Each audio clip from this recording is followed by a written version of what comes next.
Oh, Uche's in the pocket right now. He's just I was jamming. vibing to that. Here's me with my over the hill mug right here that I got when I turned 40. Oh, yeah. Nice. Can't Was that like escape 2 the decades ago? derision. All right. Welcome, former NFL right guard for the Jacksonville Jaguars and or Cowboys legend, Uche Nwaneri. What up, man? What's going on, man? It's been a while. The football is back. It is You back. see me over here sweating. You know why. Let's just dive into it. Jacksonville, your team, the team that you bled with, that you sweated with, that drafted you, they are trying to kill Trevor Lawrence. And we're only in 2 weeks into the preseason, and this young man is going to die. Yeah. Running for his life. Tell me what you saw, because me as Tree and I are fans, right? Like, we look at the game and we make observations as fans that have not experienced what you went through. But what I saw was a offensive line that was more porous than a cheese grater, just completely just letting everything by it. Now, granted, the Saints are a good defensive team, but I saw Trevor Lawrence getting hit way too much in a week 2 of the preseason. What did you see, Uche? Man, I saw much of the same. The O-line is who I pay attention to when I watch football games. I go from O-line to quarterback because usually you can see where the pocket's forming if you're just keeping your eyes on the O-line, and then I follow the ball after it's thrown. But I saw a lot of turnstiling. That's the problem that I see with the line in general, is that there's no firmness at all. Like, the moment they're retreating for the majority of the play, like, they're not. You have to, it's hard to explain it because there's a mentality aspect to it as well. Like, there has to be a line that you draw when you pass set. Like, I have to disrupt his momentum forward at this point. Watching film, studying the defender you're going against. I would play against Jarrell Casey, and I would be like, I know that this cat is big on selling a wide rush and then countering immediately inside the moment you start to, like, get wide with your kick sets. So I was always like, I'm going to disrupt him from the inside out and make him bubble wide, so that at the very least, if I force him to commit outside, I can, like, clamp down on him at the top of that pass rush, because he's going to be too far past the quarterback to be able to get to him from the outside. Right. But when it comes to the inside stuff, you have to sit your ass down and stop movement. You have to, because in the center of the line, if that's moving backwards, then the quarterback has no hope. He has no hope. And that's what I saw a lot of with them, was that the middle of the line was turnstiling and just trying to run guys by the quarterback like they were tackles. And even the tackles, when they did it like so short that they still gave the DNs a clean rush at Trevor. So it's like Tim Tebow never left. It's just just chicken wing blocks everywhere. Right. Actually, give Tim Tebow play tackle. He might be better off. He might have been. The thing that I saw, though, like, Lawrence is special, right? When he did get rid of the ball, man, he's got a cannon. Nice. Beautiful. Yeah.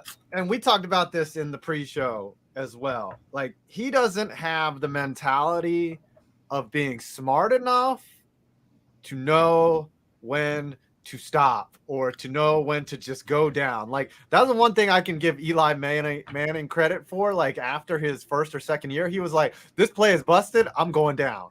Like, or I'm not gaining any yards, I'm just gonna fall on top of the ball. Trevor Lawrence was running out of the pocket, running for first downs in a meaningless preseason game, getting hit by 4 Saints. Like, how do you number one, like, how do you as a coach tell him to calm the freak down? How do you as a lineman, like, look back at your dude and be like, hey, man, maybe it's a good idea if you don't get hurt, because I don't want to have to block for the backup either, who sucks, right? Like what do you do in the huddle as a lineman to your quarterback when he's, you know, taking unnecessary risks? You know, we had that kind of situation a little bit with Blaine Gabbert, and you know, if you're a vet, when the quarterback comes into the huddle, you kind of just tell him, hey, look, you don't be a superhero. You know, if it's not there, throw it away. If it's there, you know, and you feel like you can do it, run to get out of bounds.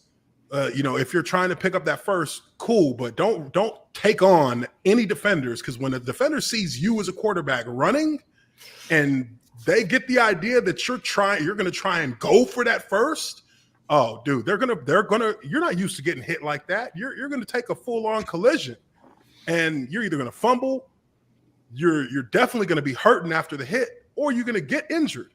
So we would, you know, you don't yell at them, you don't tear into them. We're just like, hey man, look, especially in the preseason, we'd be like, bro, what's the equivalent of an offense of a guard, like when a linebacker sees the quarterback come out of that pocket trying to get a first down, like when a guard, like when you pull or something and you see a D-back and you're just like, yes, it's time. Like, is that similar? Yeah, you know what? I think for me as a guard, the moment when I start licking my chops is when you're backside of a screen, because the backside of the screen wraps around, and it used to be, oh man, look for a kill shot. Now they flag it, but before that was the thing where I'd be like, hell yeah, because even if you're pulling, you know, front side for a defensive back, a lot of times those motherfuckers are like, oh, I'm sorry, not supposed to cuss. No, you can cuss. No, you're fine. It's not clickbait. You're good. You're good. Yeah, Scooter's not here. A lot of times, those DBs are like, they're going to try to cut you, or they're going to just get out the way. They're like, no, don't want none of that smoke. We're just going to back up. You go running through it. He's going to try and slide in behind you. But no, wrapping around backside of that screen, it was all. I was like, I'm about that. You ran hard for that because you're like, that defensive tackle is going to think he's running down the line smooth, and then he's just going to be on the back of his neck before you know it. That had to feel great. Just flush contact with someone. And just I had a couple of those. I almost did it to Haloti Nada one play, but we were in the preseason, and me and him were kind of cool. This is like our third, fourth time playing each other, and so we was like, you know, I just kind of hit him with a little shoulder, but then I grabbed him with both my hands, and he looked at me, and we just started laughing at each other like, yeah, you got me on that one. I said, yeah. Right. You're like, we cool. All right, let's read a 50 bomb here. He ain't trying to hijack before we even get into the second part of what we were talking about before. Jacksonville looked so bad versus New Orleans that somehow the best QB on the field for Duval was CJ Beathard. Yeah, that was ugly. CJ Beathard. F1 comes back this weekend, and the meatheads of America can temper their expectations. Ready for the regular season. Pancake dad ass, Uche. Nice. Uche bringing the pancakes in. I want to read one more before we get on. It was Dodger who started off the show. Thank you, everyone, for the condolences and well wishes. Things are coming along slowly but surely. Yes, Dodger, we feel for you. She lost her father. Oh, no.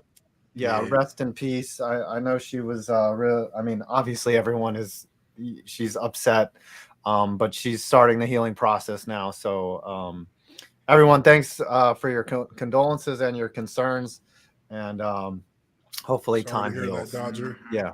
Keep your head up. Hopefully time heals. All right, second part. Besides the Jaguars trying to kill Trevor Lawrence, Urban Meyer looks terrible on the sideline. Like he looks ineffectual. He looks lost. He just looks weird. Like he's just uninterested. Like, he's like, I got all this guaranteed money. I jumped to the NFL. Why am I here? He made a quote, by the way. He said, it's like we're playing Alabama every week. No, dude. No, you're not even close to Alabama. Not even close. Yeah. So what's the over-under on him having a heart issue during the year where he has to step down? I think he's good for 2 years. I think he'll have like another year or two. I think he's good for 2 years. Does he pull a Bobby Petrino and be like, I've had enough, fuck this, I'm out of here? He's got to be realistic about this team's chances, right? Like, this is a 4-win team based on what we saw. At best. At best. Yeah. If they're going to go up against the Saints backups like that and just get torched, this is a 4-win team. So he's got to be like, all right, I'm a realist. I've got a new quarterback. Let me see what I can develop. Second year, maybe they make some moves. But I don't like his body language. What did you see, Uche, from Herb over there? Yeah, I felt like he looked uninterested for the most part. And the thing about that on the field is that once you feel like a coach don't give a fuck no more, you stop giving a fuck. Players stop. Because that's who you look to kind of find that not only the motivation, but you kind of like you buy into him. So if he don't care, then what is there to buy into? And I don't really know. I mean, I've talked to some local beat writers in Jacksonville, and they've been talking about, like, I guess amongst themselves, they've been talking about issues. Like, they feel like he doesn't get what he's really getting himself into.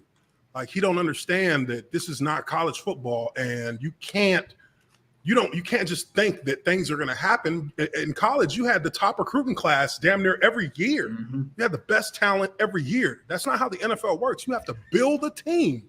And even then, doesn't mean it's going to be a good team. So, So how active is, like, so when I see like the Super Bowl winning, the end of the year, the America's team, right? Like, usually the coach is really, like, the winning teams, the coach is really involved in every aspect of the team, right?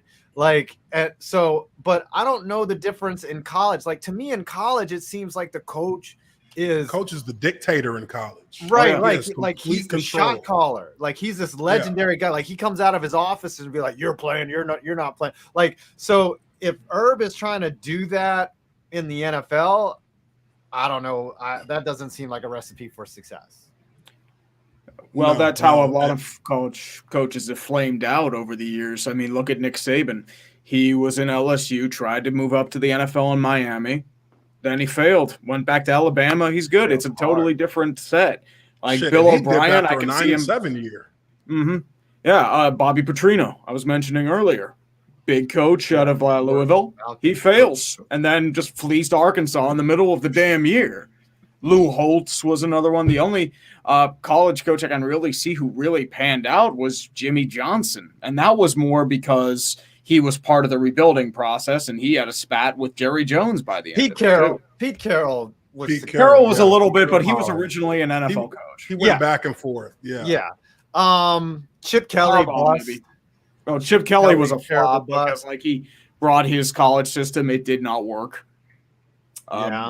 Maybe still out on that rule. So, yeah. No, football on the NFL level is a very it's not complicated, but there is a structure and a package of things that you have to be able to do, like, across the board. If you hope to have a chance, bringing in something trendy. Remember when it was the Wildcat and it was all these different offenses that they would work 1 year and then the NFL would adjust to it because defenses scout it and then it's useless. It boils down to running the ball. It boils down to having a run game that can open up your pass, and you do that with very traditional styles. The only, I guess, deviation or evolution of it has become that now teams are working more out of the shotgun, but it still boils down to being able to run the ball and throw the ball. You can't just drop back or run no huddle all offense or all game and think that's going to get you across the line. Yeah, Chip Kelly found that out. So does Steve Spurrier. Yeah, we going to pitch it. We tried to do that. Yeah. Here's the thing about Urban, right? Like, okay, he's got Charlie Strong, okay, as his assistant head coach. Darrell Bevell is his O coordinator. These guys are both former head coaches. Brian Schottenheimer. I'm seeing a lot of NFL experience here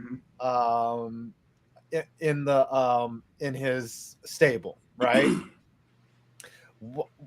What do you tell Urban Meyer if you're Charlie Strong? Like, are you like, dude, you got to get up for these players, man? Like, what is going on? Like, I would be concerned. Look, I know it's preseason. Let's not read into too much. Oh yeah, but his body language, it makes it was bad. It was really bad. Would you rather have someone like Dan Campbell that's just inexperienced but on fire for his team, or Urban Meyer who has won multiple college championships, won pretty much everywhere he's been, just being as ineffectual and just looking disinterested? What's better? I feel like you can rally around Dan Campbell more than an Urban Meyer in that situation, because it shows you, at least from a business perspective, if you have passion for your product and have an enthusiasm, I think people will rally around that in most cases. If it's like a dude who's just like checked out, he doesn't care, a lot of people don't care. Standards slip, things fall apart, and that's not just football, that's any business. Like, if you don't have the proper leadership, your entire organization's going to go to shit. Yeah, yeah. So you had Gus Bradley, Uche, who you've described as man, I had blonde. 4 head coaches. Yeah. You described as what, like a big titty blonde, I think was the way you referred to Gus Bradley. He was just bubbly and cheery all the time. Real bubbly, real cheery. Good dude. Didn't know how to be a head coach. Now this is the thing. This is how I see it, because this is what always. I felt like in my time in Jacksonville, I was most personally invested with Jack Del Rio, because Jack Del Rio invested himself with the team. Like, he took things as serious as we did, and he was able to relate with us as a former player to understanding the struggle that we were having. If we were having a couple of games where we were off, if practice wasn't good, he demanded, that we improve. And he didn't demand we improve through like punitive shit. He was just like, we're going, we lost today. We lost today because we didn't have a great practice. So tomorrow I expect more. And we're going to come out here and the energy better be better. My energy is going to be up for y'all because we need it. You know what I mean? Like, he took the right angles. Even Mel Tucker had the right energy. He was an interim head coach. He had the right kind of energy. For me, when we had Mike Mularkey and when we had Gus Bradley, we had guys who it seemed like they were just trying to figure out what the next step was, which is like, bro, we know what the next step is as the players. We've been here. How do you not know what the next step is? You've been doing this for 20-something years. You know what I mean? Gus Bradley, Go I didn't want to blame Gus so much, because he was really kind of in over his head. It was like him by himself, and then he had to go find a coaching staff as a D coordinator and a guy who really hadn't been in the NFL that long. Yeah, you don't know many people, right? You don't know many people. So dude, 80% of our coaching staff, it was their first year as NFL coaches. So I'm in the meeting room like, what the fuck is this? What are we doing? What is this game plan? Like, then they throw Blaine Gabbert out there, who doesn't even know the playbook. Mm-hmm. Like, it Blaine, just seemed we're getting ready to go out for the first play of the season. We just got the ball, first game of the season, first play of the season. We're in the huddle waiting on Blaine. Like, what the? We're like, all right, hold on. The sideline. I gotta call this up, because I asked you about this on Twitter. Oh God. Oh Lord. All right, so we're gonna go through this play here, and hopefully it's gonna be quick. But let's just watch it, okay? Oh man. Shotgun with Blaine Gabbert. They bring Dillard near side wide left. Shotgun. Third down. 8. Gabbert's got it. Pressure coming, and Jamal shoots. He's like, fuck it. Let's back up right here. Okay, is this you right here? Where are you? No, I'm over there. Dude, I was You're out of the blocking. picture. You're out of the picture. Hold on, let me back it up. Back it up. I'm right there. This is you, 77 right here? Yeah. Okay, so you did your job, actually. Okay, so let's go back to the snap. Here you I think are that blocking was your right man. tackle. Right? Here's Uche putting in the work. Everybody else done gave up. Okay. This dude. Turnstile. Right. Bull These rush, two guys are turnstile. going right. Yeah, they're turnstiling. Let's go back a little bit. Here's the snap because you set really well. Look at that right there. You got your man is locked down. This dude already passed. He's already looking right at Blaine. And look, this cat is like, fuck. As soon as you feel that, you feel that the end, you just feel all white coming around the corner. You're like, shit. And then this is my favorite part though of the clip, right? Here, who's 65? Which one is 65? Will Rackley. Bill Rackley is like, let me pick you up, man, because that was literally the worst throw I've ever seen. Like, he's just like, all right, you fucked up. Like, he's just. Blaine was like, fuck that. Hey, man, I ain't gonna lie, we used to crack up after the game because we'd be sitting there talking with Blaine, and Blaine would just be like, dude, they don't know what the fuck they're doing. They give me the play with like 13 seconds left. Like, he doesn't even say the play right. So I'm walking to the line trying to think to myself, well, what are we actually running? So you're saying, hold on, back up. So they would call in the play incorrectly to Blaine Gabbert. So the play would be like King Wright 23X. That was with Gus Bradley. Yeah. Like I said, dude, our first play of the first game of the season, you know, Blaine came into the huddle and we had like 10 seconds to call the play. I'm like, what's going on?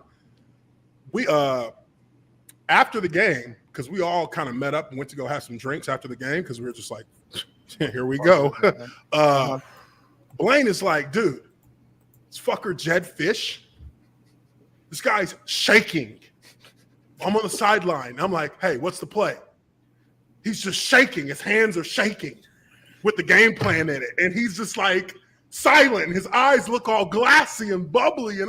And he said he put his hand on his shoulder and said, hey, calm down. What's the fucking play? And then he spit it out, you know, and told him to play. But, you know, that's an inexperienced offensive coordinator, you know what I mean, who doesn't really – it's his first time, and he's like completely shell-shocked. You know what I mean? And what do you do with that? That's where it starts, and then it trickles down to the players. So that sounds like a nightmare. All right, let's read some super chats because the show might last forever. Bailey Leisure, R.I.P. to Charlie Watts of the Rolling Stones. Man, the Rolling Stones have been around for a long time. Here's my question: how does Keith Richards and his endless injections of cocaine for about 3 decades outlast somebody in that band? Or Mick Jagger. How's Mick Jagger? Not even Mick Jagger. Like, dude, Keith Richards has been in like the death like lottery or the death like predictions for the past 10, 15 years. Mm-hmm. And he's still kicking. He is still kicking. Ozzy Osbourne even. Shoot, how is he still kicking? Yeah. Vulgar Knight 297. Can we rename the tier Jags level trash this year? Sorry, Uche. They're going to be bad. I don't think they're going to be the worst team. Texans are still pretty trash. The Texans are going to be bad, even with Deshaun Watson out there. If Deshaun even plays. Yeah, even with. It's not that bad yet. There'll be some bad, but I don't think the Jags are going to be a worse. We'll know after that Houston-Jacksonville game. Yeah. We'll know a lot. Uncultured Barbarian. I was hanging with 3 groups of wrestling fans online last Friday night. It was something to watch them all lose their shit. Yes, and that plays to the next tweet that says, tweet, super chat from the Rammers line that says, CM Punk is back after 7 years. Best moment ever in ever. I guess I guess that would be like wrestling. Like that's like it's like the Undertaker's return. Right. Like that's like that kind of pop. Right. Or if you're say Peyton Manning just comes out of the rafter, or Tony Romo comes back and you're a Cowboys fan and you're just like, all right, this is CM Punk, very bad MMA fighter. Very bad. Did he shit himself? No, he got beat by a 20th ranked MMA. Just proving like no knock on CM Punk. Like getting in, look, you get in the octagon and they close the cage behind you and you're like, hold up, is this for real? He just closed the cage. Like, dude, when sparring sessions would be rough for me. Like, I've taken MMA and like, dude, when you're just play fighting, you're just like, this is rough shit. When they close it and it's for real, it's like I can respect him, but he kind of, he was not a pro MMA fighter. It's hard, man. It's a different skill set. It is. Sean Pinkerton, Trevor Lawrence will not like Jacksonville when all he's gonna see is either sky or grass. Since 6 inches from his face, Trevor, get out of Jayville ASAP. Yeah, the problem is, I think we've discovered this in the NFL. Like, if you're a generational talent, you're going to go to a very bad team. Like, they lost on purpose to get you. Yep. So it's either that or the Jets. So right. I think Zach Wilson probably will have a better season than Trevor Lawrence. I don't even want to say that. Well, I mean, the Jets are getting wrecked defensively. Like, Carl Lawson's out with the torn Achilles. Jared Davis is out for 2 months. I think there are a couple other guys that are injured right now as well. So, I mean, Wilson's going to have a really rough learning curve. But, I mean, at least he has more support than Darnold did. Who do you think the best rookie QB is going to be this year? Like, I don't know. Like, I don't know if any are really going to start. I know Lance will probably sit for a little bit behind Garoppolo. I think Fields will probably sit a little bit behind Dalton, even though Chicago is clamoring for him right now. I would say Mac Jones probably sits behind Cam Newton unless, there's, an issue with, Cam Newton and, another medical issue. Or, well, it's not a medical issue, but it's apparently he has to wait 5 days. Just because of I feel COVID like that protocol. shit's set up. Is he all what the like COVID they knew that. The COVID? Yeah, I feel like they knew he was gonna have to sit out 5 days. They knew. Yeah, that. they approved it.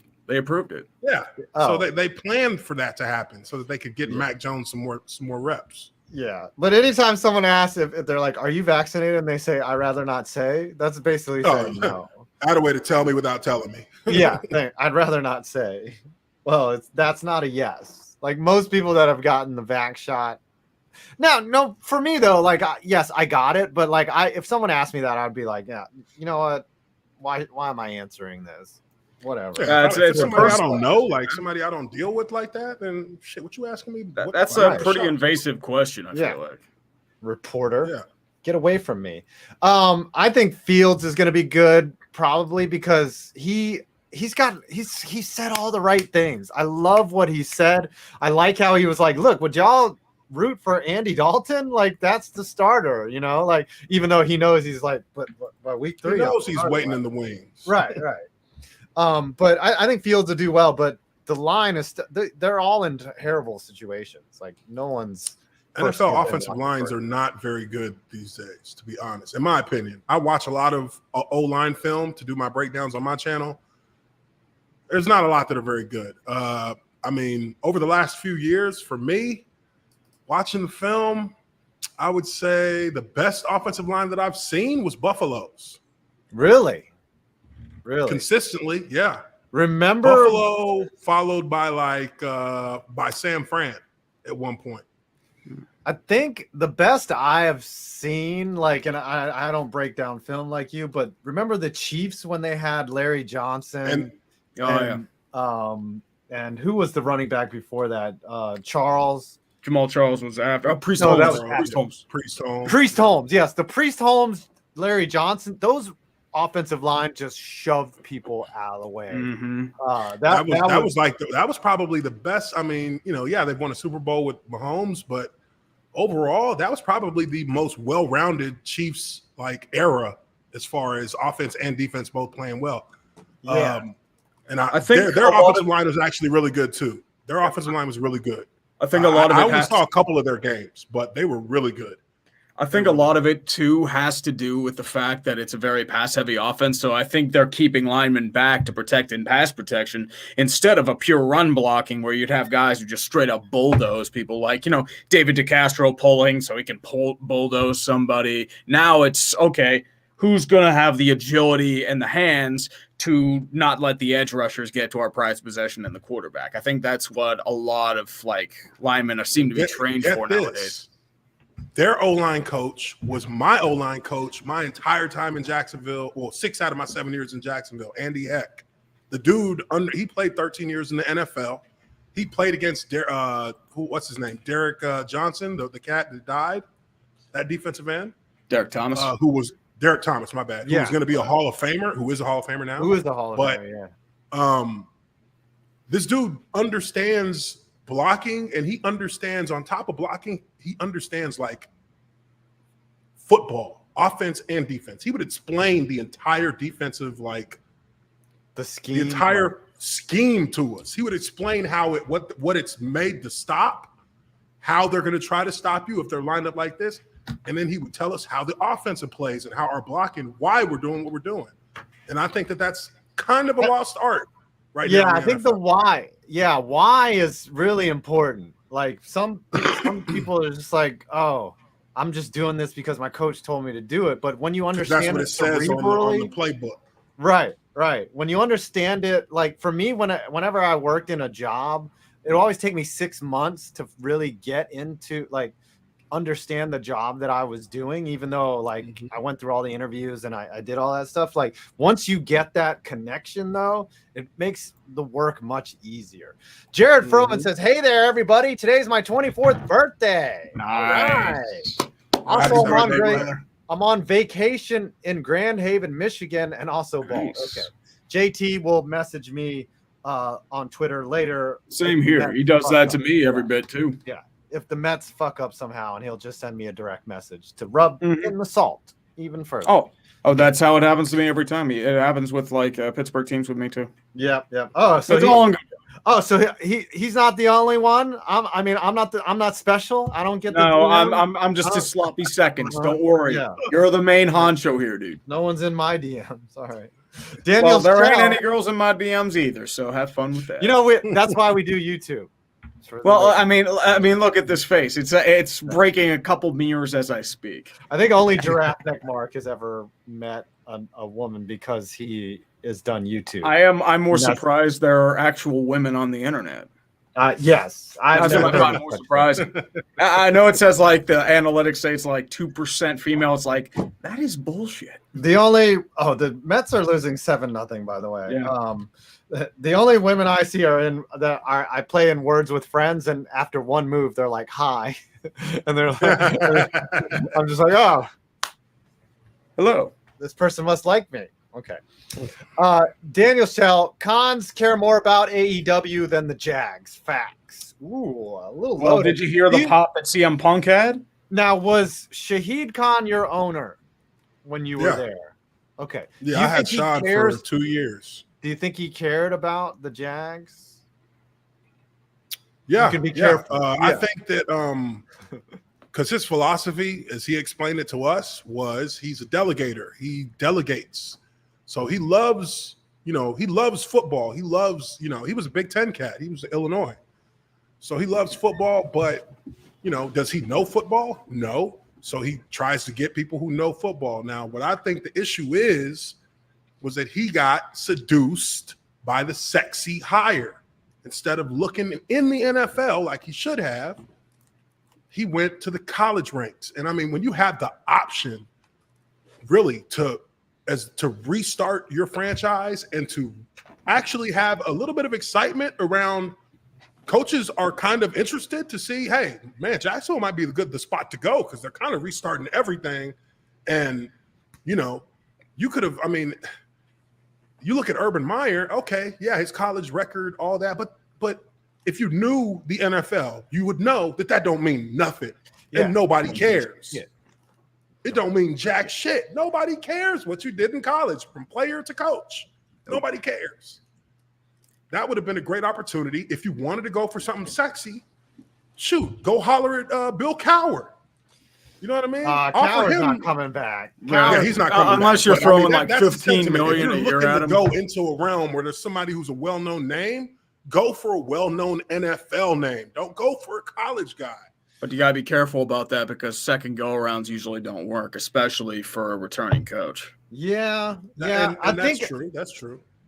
I don't know, man. Like, you got these new young coaches they're all in shape, right? They're all like, I think, and we were talking about this on Clickbait. I think the fatter and more disgusting the coach is, the more successful they are. Right? It varies, though. I mean, Matt Patricia was riding in a black That's ATV true. around That's true. training camp, and he an sucked. outlier.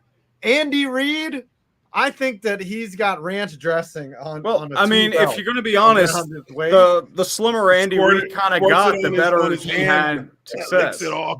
Belichick looks about as athletic as an actual beanbag chair. Like that's and who else has won Super Bowls recently that just looks terrible? Another Patterson, coach. right? Or Peterson? Peterson? Doug Peterson, ex-NFL player, but still terribly out of shape. Yeah, I think the more out of shape and disgusting you look, Bruce the better. Arians, yeah, he was out of shape too. Arians has a legit excuse. Yes, He's Bruce had cancer, Arians several too. heart attacks, and I think a stroke. Right. So- Those are your most recent Super Bowl winning coaches, right? Arians, Andy Reid, and Bill Belichick, all just, they're just like, fuck hitting the treadmill. I'm gonna go look at film. I need How a about burger. I'm Right. gonna watch some film and eat a burger. Sean McVay, no. Matt LaFleur, no. Kevin Stefanski, no Super Bowls for you. Even Mike McCarthy. What is his name? Skip Bayless tried to give shit. Dude, to me, how you look does not reflect how good you are at your job. It doesn't. It just doesn't. It doesn't. Unless your job is to be a model, how you look has no type of effect. Look at me. Look at Tree. Like, no one sees our faces anyways. Like, who cares what you look like? Yes, okay, does it help to stay in shape? For you, personally, right? Oh, yeah. You care about living. Right. I don't care about like being living. physically active. Right. I like But- it. Yeah. I don't look like I am, but I try. I've met people that look like that thing in the corner where you're just like, oh my gosh, like that's a person over there. Mhm. Like, and they were the best at their job. They could sell their asses off. They could be charming. They just worked hard because they cared about their jobs more than they cared about themselves. It seemed almost, and I just really will never correlate how someone looks to how successful they are. I can't do it. It doesn't. There's no correlation there. Nope. Golden Hybrid 258. I just went to a Grateful Dead concert on Friday, talked with a guy in a colored top hat, said we had to love the world. His pupils were massive. Yes, he was on that MDMA or probably LSD. Uche, hardest drug you've ever done. You can It's probably on all the shrooms. You did acid? Oh yeah. Yeah. I've done some good acid before. Some good acid. I have never. Oh, touched yeah. it. I've had friends that have dabbled in it, but I don't mess with that. I don't. I haven't touched that shit. Hallucinogenics. They're not good for you. But it helped you see through all the bullshit, didn't it? Sure did. In Vegas. Yeah. Oh man. I don't think you could. Did you gamble after dropping a few tabs? Dude, I dropped and then I went down to go gamble. About 10 minutes into blackjack, I couldn't see the numbers on the cards. Oh, Jesus. I turned around and looked at the little decoration behind me, and I was like, all right, I got to go back to my fucking room. Yeah. I lost like 3,000. I was like, I don't give a shit. I'm out of here. I got to go. Yeah, that's not a good thing. Yeah, and looking in the mirror in that state is a big time gamble. You don't know what you're gonna get. Never look in the mirror when you. No, you either gonna think you're the most beautiful person you've ever seen, or you're gonna see like bugs crawling under your face. Yeah. Jackson Bear won. My ex high school classmate Chris Claybrooks plays for the Jags. Oh, okay. What is Chris? Yeah, Claybrooks. Claybrooks is he plays for him. Let me take a look. Chris Claybrooks is a cornerback for college football in Memphis. I'm always amazed by cornerbacks and D-backs. Like they don't look like football players. Like they could be personal trainers or something, right? Like they obviously look in shape, but they don't look like rocket, like your idea of what a football player is. But man, they're so specialized at what they do. They're incredible athletes, but they might be, 5'10", 180, 5'10", 210. you know. But I'm always amazed at how all the pieces on a football field, all the chess pieces are constructed. Vulgar Knight 297. Which NFL coach gets the boot first? Oh, I like this. Ooh, that's Zach Taylor, Cliff Kingsbury, or Urban Meyer, or other. I think Nagy is on the hot seat. Yeah, I think Nagy's on the hottest hot seat. Yeah. Yeah. I think it depends if they want the same coach to coach in between, like Fields. It's probably going to be a Fields issue that gets him fired. Yeah. I think like Taylor, I can see if Cincinnati falls off the bat. Jamar Chase apparently had a really rough start, but I mean it's preseason, so you can't really gauge 3 drops off the bat right there. I could see Mike Zimmer getting a mid-season pink slip. If Minnesota struggles, yes. Yeah, McCarthy has another start like they did last season. Yeah, he'll be out. McCarthy, I don't know, maybe. I mean, they still owe him a lot of money. I think Jerry's just going to let him. I think Jerry's going to let him run it for at least another year. Because I mean, they could be much better this year than they were last. But I mean, we always expect the Cowboys to be good because they're always so talented from top to bottom. But he's an analytics guy, so I mean, how I don't believe in analytics the way that some of these cats do. Like, dude, this game varies on the type of analytics, though. Yeah, true. Analytics are a nice tool, but the problem is I feel like some of the deployments of them don't make sense. Like, say, for example, Bill O'Brien. Analytics apparently told him to go for it on 4th and 5 at his own 30. Yeah, kick a field goal on 4th and inches. Opposite of situational football. Like, situational football says. We see it more than anything as YouTubers, how machines and calculations cost people. Like, there needs to be human intervention. There needs to be smart. You need to apply logic to what a machine or what a calculation tells you. You can't just analytic everything. It's not. I think the problem is with most sports, sometimes it's a fear. They get too smart for their own good. Baseball's kind of in that same boat because look at like how hitters act nowadays. It's not based on, hit contact with the ball, get on base. Now it's about make the pitcher work, exit velocity, and launch angle. Those are what hitters are trained for nowadays. Yeah, but it's kind of like in baseball, they put the shift on and then the pitcher throws outside fastballs, which is like Uche. It's the equivalent of stacking the line to the right and then pitching the ball to the left. Like, it's just that's what's happening in baseball. Is just like the pitcher is human intervention sees that and just goes the opposite way. Yeah, it doesn't seem to make a lot of sense what they're doing in baseball with all these analytics. I guess it's working to some degree. It varies on the type. I think it has more to do with drafting and development than it does with actual analytics. If a player is really good and is in form, I think they're just going to hit whatever. I mean, Cody Bellinger, great player, not in form. That's why he's struggling right now. Yeah. So he has to adjust. My favorite name in all of our super chatters, Butt Pounder 420. Oh, this guy's good. Says, found a video of Amon Amarth and Sabaton playing Twilight of the Thunder God at the same time. The only way I could have exuded more Viking energy is if they were shanking game-winning field goals. That's a long setup for that joke. That was a good one, though. Yeah, good joke. I mean, when you can throw a Monomarth into a Vikings joke, you're doing well. I have a feeling that Butt Pounder 420 used to be somebody. It might be, or maybe it's an alter ego of somebody. Could be an alter ego. Could be Beast of Metal. Beast of Metal doppelganger. Yeah, could be. It's taken us this long to figure it out. Right. The Rammers line tree is starting to look like 2018 Big Ben. Ooh. Oh Lord, I keep getting it. I don't get the real comparisons. It's like I grow a beard. It's like whatever.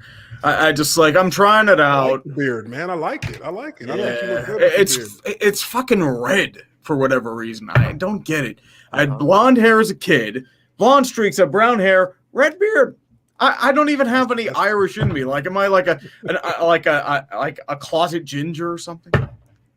Irvin Alvarado says it's Daytona week and I can't go for a weekend night of racing. I am very intrigued to see who gets the final spot for the Cup playoffs and of course the big one. Get your coolers and headsets ready. So we're going to the race. We're going to a couple races, actually. Yeah, We're going to the race. Yeah. Have you been to a NASCAR race, Uche? I went to Daytona when I was in Jacksonville. Nice. What was your opinion on that? It was lit.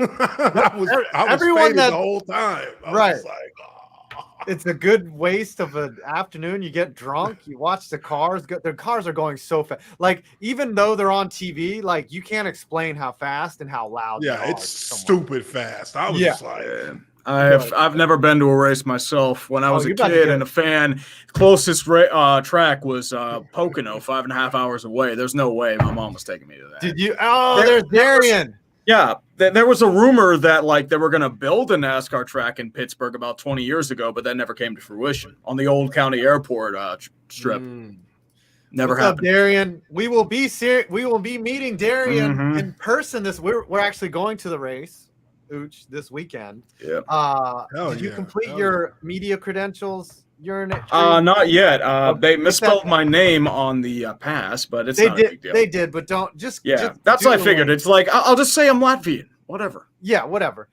So we're gonna be down in the pits. I'm doing a video, and I guess I'll release what it's about. I'm doing a video on what happens to old NASCARs. So like, what do they do with the car? Like, because like every year they bring in new cars. Like, do they scrap them? Do they throw them away? Do they sell them? Do they donate them to museums? Like, so I want to go ask all these drivers, like, what do you do with the car? Can I borrow it? Can I drive it? Can I? You guys, you remember Bernard Pollard? Yes. He was my teammate. He was my teammate at Purdue. That dude, he's like right now, he's big into NASCAR. He's doing like e-gaming NASCAR. Really? I've been chopping it up with him over the last few weeks about that. I've seen him tweet. Was he did he get knocked unconscious in a He's the cat who blew out. He's the cat who the NFL changed the rules for tackling quarterbacks. The NFL changed the rules for tackling quarterbacks at the knees because he blew out Tom Brady's ACL. Oh, that's right. That's right. Yeah, Bernard Pollard was he got drafted by Kansas City. Yeah, big time hitter. No, he hit Stephen Ridley, didn't he? Yes. He played for the Ravens, right? Bernard Pollard? Yeah, he was with the Ravens. Yep. That's where I know that name from. He knocked Stephen Ridley the fuck out. That's what happened in the. Yeah, he was a big hitter, man. He was always a big hitter. Yes, he knocked him out in the AFC Championship game. Knocked him clean out. Ridley was looking up at the sky, ball next to him, and I think the Ravens won that game. That was like one of the few times, that the Patriots didn't win an AFC Championship game. Yeah, that hit was an all-time hit. Just bam, head to head. It was dirty. He probably had like the most memorable tackle in college football. We were playing against Minnesota. And it was Marion Barber, I think, who was running like free down the middle of the field. Bernard met him full speed, picked him up, and jumped in the air and slammed him. That was on the next college football video game as an animated tackle the very next year. Yeah, he's lived a charmed life, that Bernard Pollard. Golden Hybrid 258 Tree needs to grow the Big Ben Mountain Man beard. I don't know about that, man. Is that the length? Is that the max length? I have no idea. What's the longest you've let it go? This is the longest, actually.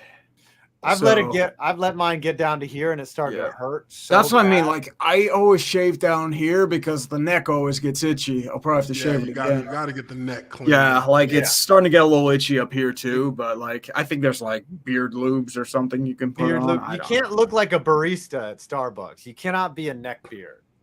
Dude, I am not. Dude, I'm not dealing with the neck beard stuff. Beard is disgusting. Like, apparently, the dude who did the Milady thing is now in a COVID hospital fighting for his life. I think his name is Jerry Messing. I think it was. Shit. I saw that a couple days ago.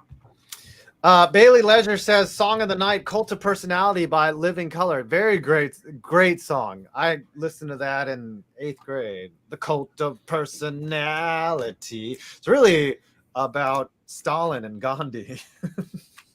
Sorry. No, it's a little bit. There's a little JFK, Churchill. It's actually a deep, really deep song. Oh yeah, it's about politics. It's about political dictators. Yeah, it's about being a demigod.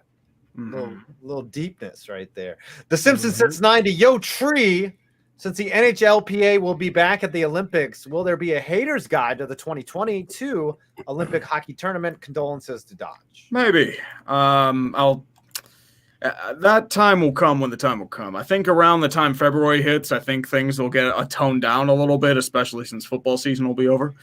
I mean, I'm just playing out my options right now. So, Uche, would you rather have a Super Bowl ring or a gold medal? Super Bowl ring. Easy. Well, football players can't get gold medals for the most part unless they're doing. If we could, I'd still want a Super Bowl ring.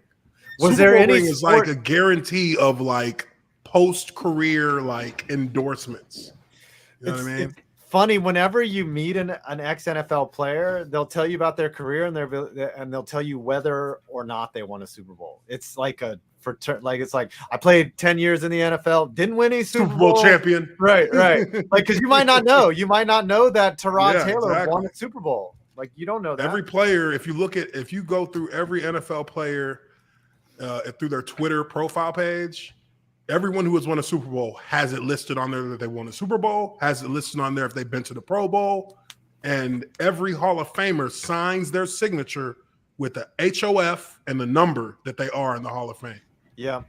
That's like the rule. You sign everything like that. Doesn't matter who you're signing for, unless it's like government paperwork or something. I couldn't imagine the euphoric feeling of winning a Super Bowl. Like it's good enough to be a fan. Okay. Even if you're a bench warmer, dude. Right. We all know where we were when our teams won the Super Bowl. Like, I mean, I've the second time the Giants won, the first time, it's emotionally overwhelming for a fan to see your team win it all. I just couldn't imagine being out there when it happens. Alex Moreno, what's up, Alex? Urban Meyer gives me way too many flashback of Nick Saban's disastrous tenure on the Dolphins. He's putting way too much effort in the preseason. Yeah, hopefully his demeanor changes, but man, a leopard doesn't change his spots. Like he's like this. He's been stuck in his ways because his ways have always shown him success. So no reason for it to change now. Right. I'm not changing. I'm not going to change how I make my YouTube videos. These have worked. Okay. It's working. Nick Sajka, can the Panthers please have some stability at kicker? Joey Sly's got the leg strength, but is so consistently inconsistent. Yeah, the Panthers have a lot more to worry about than kicker, honestly. Oh, dude, there were some like 70, 75-yard kicks he was trying where he had the leg. It was just wildly inaccurate. I remember him trying those a couple times last year. Yeah, but still, the Panthers' biggest problem is keeping CMC healthy, and which Sam Darnold are you going to get? Which Sam Darnold is out there? I like this one, Alex Moreno. Did we fail to realize Taysom Hill still can't throw? I don't think that matters. Jameis Winston. Jameis Winston Jameis Winston looks like he is on a whole different level. You have to remember, if he was able to throw accurately and not throw picks, he would be an elite quarterback. Yeah, well, he'd be a Super Bowl winning quarterback, but he's not Tom Brady. Like all they needed out of Jameis Winston was him to play above average, and he couldn't do that. He threw too many picks. Yeah, he just threw too many. Fumbled the ball too many times, which might be the issue of him in New Orleans too. Yeah, but he looked excellent last night. He looked great. He's decisive. He studied. The thing that always, and I've said this many times, Jameis Winston, his sound bites, his behavior, he's got an eye. He's not the most intelligent. Maybe he doesn't come off as the most intelligent person, but his football IQ is way up here. He has very high football IQ. Yeah, he understands football. He cares about football, and hopefully that's enough to get him, to have a successful season, which I think he can have for sure. I'm rooting for him. I am, because I feel like he humbled himself when he decided to sit his ass as a backup for a year in New Orleans. He humbled himself. He learned from Drew Brees, which for that offense, there is no better person to be under in regards to your tutelage. So, He knows that offense better than any offense he's probably ever played in. Eat the dub. You read this next one, Tree. Golden Hybrid. Yes, sir. Golden Hybrid 258. I have always seen the new Steelers O-line is underrated. I have a lot of faith in guys like Bugs, Dotson, and Banner. Our run game will surprise people. I mean, I'm not putting much stock into the game, our last preseason game, because it was Detroit. Because Detroit looked like shit. They were getting blown off the ball. They were terrible in coverage. They made Ben look like he was elite again. And even our backups were crushing him. It was just lots of penalties, too. It just... I don't really put much stock in preseason just because mostly it's just like warming him up to get to game strength. Here's the thing with Ben, right? And this was exposed last year. Make him throw the ball further than 20 yards in the air, he's garbage. Well, but he threw a deep ball, don't you know? It was underthrown, and he had to step back and catch it. But apparently the safety was going to pick it off. Yeah. But I don't know. But with 20 in, Ben is still one of the best in the business. I don't care what you say. Ben I still have him in the top 10. Yeah. Top 10 quarterbacks just because of his IQ. Yeah. Think about it like this. If he could still maneuver in the pocket, the less you're expected to launch the ball down the field. So the more you have to be able to actually recognize coverages and pick them apart, with awareness. You know what you're doing. If you're a gunslinger, Phillip Rivers did it for 15 years. All he did was launch that mug down the field. Best deep ball in the NFL. He didn't have to be accurate. He just had to get it down the field. His receivers would do the rest of the work. Yeah. So, the older you get, the shorter those passes become, but the more precise and the more deliberate those throws are to pick apart defenses. Or on the opposite, sometimes, how many times you've seen a quarterback make the right read and it's just a duck, but it gets to the guy anyways, right? It gets there, and it's just flopping right. But it's the right throw, it's the right read, and no one but the receiver is going to catch it anyway. So it doesn't even matter. He's just like, okay, fine. Now I see Mets slander here. The Simpsons since '90. Stay down, Mets. Stay down, Mets. The Giants are trying to win the West. The Mets can start trying after this series. No, the Mets have stopped trying a long time ago. So my team, the Mets, they were in first place for pretty much the whole year. Then their best player got hurt. Their second best player got hurt. They went out and traded for their third best player. He got hurt. Yeah, they said, fuck it. And they stopped playing baseball. They decided to be low Mets. That's what happened. They fired their hitting coach who had the team hitting decent. Chili Davis gets He wasn't even hitting decent. They were really bad the first couple months. Okay, well, they were still bad. But then they fire him, and whoever the new guy is even worse. So Stephen Cohen's going off talking about balance and approach in the lineup. You brought in one of the freest swingers in baseball in Javi Baez. You want balance? Bitch, the dude can't even get 20 walks a season. And James McCann was just a waste of a pickup. But McCann had a good year last year. He did, but it's all about fit. Shadow Triber 65. Go Broncos. I hope to see my team go far this year. I hope. Screw the Packers. Oh, we will have probably next week the official predictions show. I think it's time. I agree. We'll be fresh out of Florida, and everything will be good then. Yeah, this season is coming, boys. It's coming. Oh, it'll be coming. It's been a long time. We've been waiting. Ways. Sean Pinkerton, this is for Dodger of Zion's father. So sorry for your loss, Dodge. Hope you and your family is doing well in this rough time. Rest in peace, sir. Yes. Very sad news from Dodger. Alex Moreno, 2. Lane Kiffin and Steve Spurrier also failed in the NFL. Yeah, the thing with Lane Kiffin that always cracked me up was that Lane Kiffin had an ongoing beef with the owner. Oh, yeah. Al Davis, literally threw him under the bus in his entire firing. It's dude, you fucking suck. You're a terrible human being. We just made a bad decision bringing that guy in. You will never work in this town again, buddy. Never. Yeah. And then Lane Kiffin would be up there on the podium I don't even know where to begin to address this. I think that was his actual quote. He's like, have you ever just gotten into an argument with someone where you're just like, I don't even want to argue now. You're so fucking crazy. There's just Like, Yeah. this is not an argument. This is you expunging false information. Like, I don't see a way to argue with this. Oh, All right, we're way behind on supers. V-Man 29397. Meyer to me will always feel like an attempt to sell tickets by appealing to the college football fan base. Haven't felt this bad about a hire since Kitchens. Yeah. M-Dom87. It looks like famous Jameis is closed for business in NOLA. Winston is our new QB. Yeah, I think he just got named. but wait. Hold on a second. Sean Payton hasn't announced a starting quarterback yet. He's still a competition. Okay. So his pride it's is not keeping him from official. announcing that shit because he wants to be known as the guy who brought Taysom Hill in and he made something out of a guy.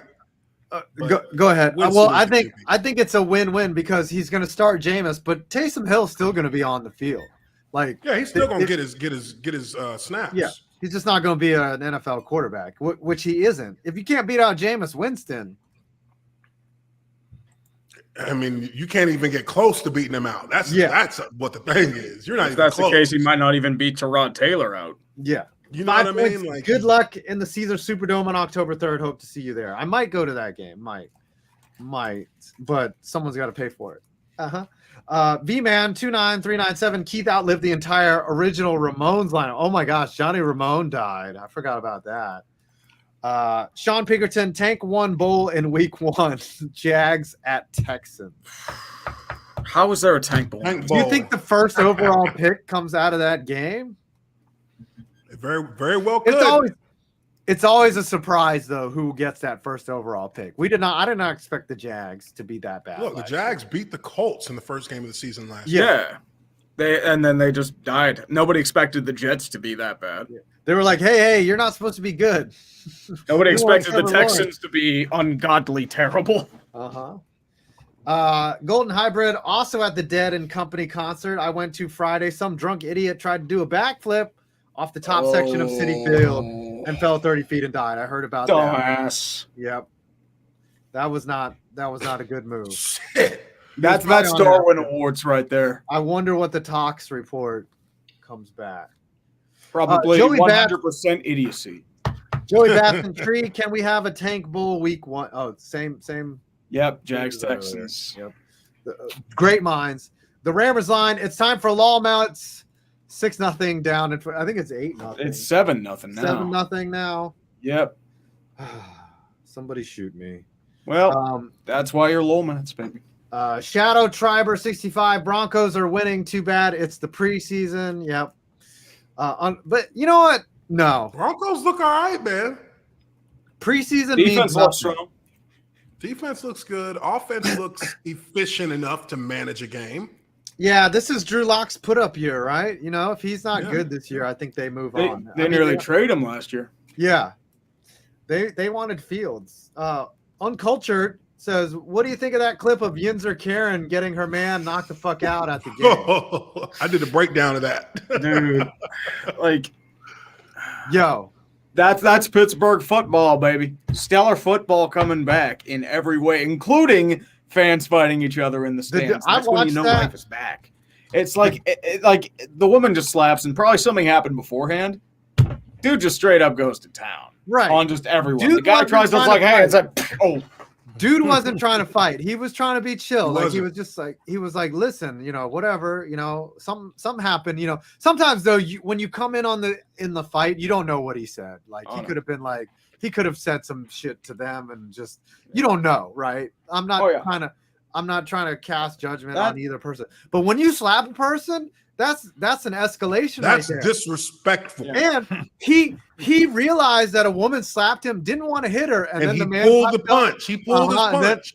And then he knocked the dude out. Which Dude you star deserve it. punched him like Right. that fucker was Glass Joe. You can't let your woman go off like that either. Like you got to check. your woman. you got to chill her out because before he had an opportunity to chill her out before she slapped him. He sat there watching. Now the thing that inside of me, the thing that liquor kind of company like made CEO. me like it stimulated my brain was that after she slapped him and he pulled that punch, as soon as her man stood up, he turned his attention and he was like, "You gonna get this ass whooping for her." That's right. You came with her. You getting that whipping? If you didn't Okay, leave, I'm not gonna punch her, but your ass is about to get it. yeah, he got it hard too. Dude wasn't trying to fight. That's all I gotta say. Yeah, Golden Hybrid. I don't want to be that guy, but the Yankees run you. I said the Yankees would be fine, even when they were under 500. I said the Yankees would be fine, and I was right. And I was wrong about the Mets. I thought the Mets would be right there with them. Matthias Carmago sent us $1. Thank you. He sent us an. So I guess maybe Russian. Oh, from Russia. A Ricky ruble. Rod. Larry Allen was a monster. 90s Cowboys. The big cat. Dude was chasing running backs and just crushing them. The thing that scared me about Larry Allen was not only was he huge, he was fast. He was very he chased fast. Down a DB. Yeah. On a pick. On an angle, he caught him. I was like, wait, what? He was a freak. Hall of Famer, right? I think so. Oh, yeah, absolutely. Nathan Dewey. Tony Khan runs AEW the same way he runs Fulham and the Jags. He insists that he do everything. So is Tony Shahid's brother? I think. Nah, Tony is Shad's son, and he don't run the Jaguars. He doesn't run the Jaguars at all. He runs AEW. That's why he started AEW, because he was like getting real deep into that analytics shit, and Shad was like, nah. You need something to do. You need something else to do, because right. This is football. This is $1 billion, well, not $1 billion team, but close to $1 billion team. You ain't finna mess us up like that. But he, credit to him. He went and started AEW, and it's competitive. Seems to be trending a chunk out of WWE. On Twitter, I know that much. Yeah. Oh, yeah. Daniel Shell, will the Jags Texans be the greatest tank bowl? Wow, a lot of tank bowl for week 1. Pretty tanked. Salvatore, I'm in a survival league. Is the Titans a good week 1 play? You always got to go for that one because with the survival, there's so much strategy involved, right? You could be out in week 1, or you could set yourself up great, because you got to pick that team that it's not always the safe pick. It's the team that you have to pick to get Titans them out of the way. Are playing the Cardinals, so they have a shot. They have a shot, but I don't know. I think people overthink the survival league too, though. Mm-hmm. I think you should always go with the safest pick every week, and then until it gets down to the end. Jared Froman, since it's my birthday, I'll be lighter on the salt today. By the way, I'm the salt delivery guy for you two. Yes, right into our inboxes. Ain't that right? Golden Hybrid 258 took LSD once. It was okay. Don't plan on it again. Yeah, you know what? Some things are a one-time thing, and some things are an all the time thing. I think people's brains are wired differently, because I did a little, I didn't like it. I was just like, this is not something I could see myself doing. But dude, you love that. I'll burn all day, every day. That's nothing. That's cool. But this, I'm like, I want to stay up and do dumb shit. Like I don't. I've done that a couple times, and it's like, man, I don't like not going to sleep. Right. Even when I'm tired, not going to sleep. I think as soon as I did that the first time, I was like, I see how people could get addicted to this. But I saw that too. I was like, it does give you that little boost and that kind of like Superman syndrome, where you just think you can take on anything, but then like you crash from it and you're like done. Yeah. The part I did like though is that you can drink almost unlimited alcohol when you're on that. You're just like, and you could like. And I'm not even a drinker, but I could smoke way more when I did it like the 3 times that I've done it, 3-4 times. Yeah. Five times. Mateus Camargo, any thoughts on the Jamar Chase situation? Yeah, allegedly he hit his girlfriend. Oh, jeez. I don't know about that. Like, again, when it comes to domestic violence, there's been cases of people making things up, but I don't know, with NFL players, and I don't want to blanket them like this with one present. It's like a lot of times when there's smoke, there's fire. But do you know the actual statistics as compared to the general population? Probably NFL domestic violence players who are involved in domestic violence in the NFL are like the rate of it is like 4 times lower than the general population. Yeah. Well, as you can see, when you go to a Pittsburgh game, all it takes is for one woman to act up. Oh yeah. Well, that's Pittsburgh, though, man. Yeah. He was not trying to fight. He was Dude, not. dude, if you think that's bad, wait for a Steelers-Ravens game. There are at least 5 fights breaking out in that stadium. Oh my God! Like, how do you go to a game and get into a fight? I'll tell you this: watching a game in the stands now is terrible, and it's even worse since COVID because people don't know how to act. Like they've been away. Really I would not go to a football game these days. I can watch it on TV. Yeah, I'd rather watch it on TV. Yeah, whoever's crazy enough to volunteer for sub freezing weather and just sit out there and just start picking fights and just drinking, like it's not a good look. Unless you want to do like live YouTube and then get views, it's like, dude, beat the shit out of me, like broken eyelids and just like. Unless you're gonna live stream yourself getting in a fight, that's something that might work. What the other thing now is though, I think you're seeing more of it because everyone has a camera phone, right? Before, oh yeah, I don't think the number of fights has gone down. I think the amount of filming of the fights. 80s and 90s, there were probably a ton of fights. Oh my gosh, I used to go like the old vet, Three Rivers Stadium, Cleveland Browns Stadium. Oh, dude. Yeah, Ralph Wilson. There was probably some shenanigans going on back then. The world was so much better back then when there wasn't cameras to record everything. And it makes you feel like the world is going crazy, but really the world is just doing what it's been doing. You just see all of it now. Right. It's captured on film and replayed, and then this milk crate challenge is now a thing. This shit is the best shit I ever seen. This milk crate challenge stuff. Somebody's gonna break their neck and it's gonna stop. You know. Kofi had the best tweet. He said, where are y'all getting these crates from? I think the government is involved. Hey, that's a good question too, because I was like, man. They all are like these like 8-foot high pyramids. Like, where are they getting these crates? They either stole them playground. They probably stole them, or they're extra. It's like, hey, you got any milk cartons? And like the grocery stores are like, whatever. I think there's one location where they're filming all these challenges, and they just leave the crates out there, and somebody's just strolling by, and they're just like, oh, I'll take the challenge, right? And so I think the background is similar in each one. But did you see the one where they're doing it in the prison yard? I'm like, I haven't seen it. Pull that up. One where they're doing it in prison. I'm like, what the fuck? Yeah.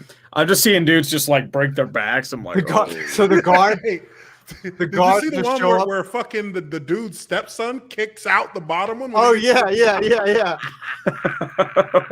Touch my mom again. Touch it.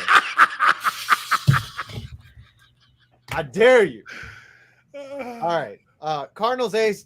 Jared Froman said Cardinals ace Jack Flaherty is headed to the IL after giving up a home run to Miguel Cabrera. 4-0 Tigers, top of the third. Miggy, is that his 501st career home run? Yep, 501. Surefire Hall of Famer, and apparently there won't be a 500 home run hitter for a while. No. Maybe Giancarlo, maybe Mike Trout. Like Cruz is too old unless he's hitting like 50 home runs for the next 4 or 5 years. And he's not going that long. Turn back the clock. Jason Gaines says, I enjoy skipping the Manscaped ad at the beginning of 5 points. Oh, some shade right there. Go Braves, chop on. Uche, is it just me or has NFL O-line performance gone downhill since 2011? That was the year of the new CBA. Ooh. Yeah, it has. It has. Look, when I was a rookie, I was amazed. In the film room watching practice film. I was like, oh my God, they're running like off the ball. Like they're running full speed off the ball, and everybody is moving so fast. By my fifth year as a starter, been a starter, been understanding how the speed of the game is, I would often like just think to myself, man, it's, as an offensive lineman, one thing I didn't expect that has really kind of become the thing is that everything is really crisp. Like you can watch film during after a game, and you can identify where everyone is supposed to be going easily. And now as a YouTuber, years later, watching game film, it's just pileups, and the technique looks like shit. The footwork is so bad. The hands are always late. That's why these defensive players look like studs. Dude, I watched the what's his name? Chase from Washington. Chase Young. Chase Young.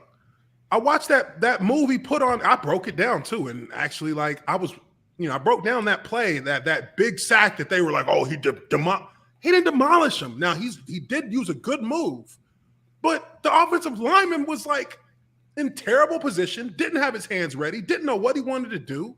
And he got abused. Like, that's what happens to linemen that aren't good. They get abused. And the D linemen are not really any better than they have. The defensive ends aren't any better than they have been. I mean, shit, Chase Young going to be better than Julius Peppers? No. Julius Peppers was a true, like, elite of a generational defensive end. Mm-hmm. But the old linemen have gotten worse. They've become softer. They just like I said about the Jaguars. Like you got to draw a line and block a motherfucker. Put your hands on him and physically fight him. Like that's what I was taught by the cats who were ahead of me. Do you think if more quarterbacks start getting hurt that it starts to shift that way so that, like a strong emphasis is put on either, rules or something to protect the quarterback even more than it is, or no? No, they're going to change the rules to make it to protect the QB. The only way that the O-line can get back to like my vision of what good offensive line play was is for the running game to become a more featured part of offenses. Problem is that's not going to happen because they like the rewards of.